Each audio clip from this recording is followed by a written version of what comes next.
Super meal ni minuman multigrain. Multigrain, dia ada 21 grain. Dalam ni kan kita ada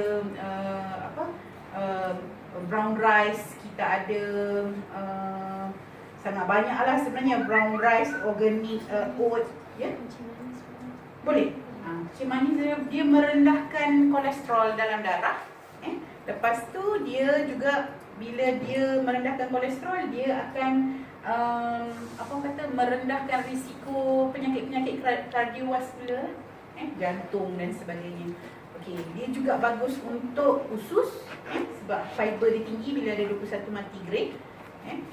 Dan sebenarnya juga berfungsi untuk orang yang nak turunkan berat badan. Tapi kenapa kita bagi meal replacement drink? So siapa yang nak kuruskan badan tu, dia ganti 2 meal je lah. Ganti breakfast, ganti dinner. Jadi dia cut kalori pengambilan intake, kalori sehari tu, that's why dia boleh kurus lah. Macam tu. So meal replacement drinks ni sebenarnya target dia adalah kepada eksekutif asalnya bila kita buat. Tapi sekarang ni sebenarnya kanak-kanak pun bagus makan sebelum ke sekolah, sebab dia boleh bagi rasa kenyang 4 to 5 hours.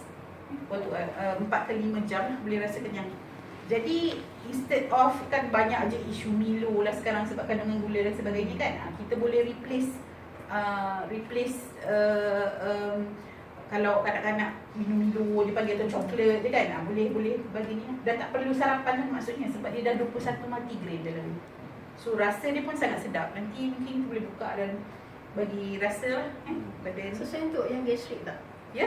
Sesuai untuk gastrik. Boleh, tak ada masalah. Sebab gastrik mesti kan after 3 hours dia kena take something kan. Betul. Sesuai untuk gastrik dan dia siapa yang macam intolerate susu dan sebagainya, ni tak ada susu. Jadi tak ada masalah, dia sesuai kepada semua orang.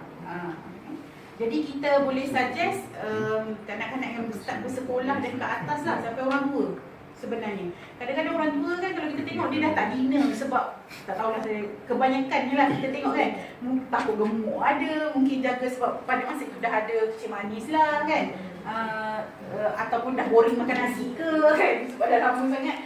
Jadi boleh minum ni lah untuk gantikan hidangan sebenarnya.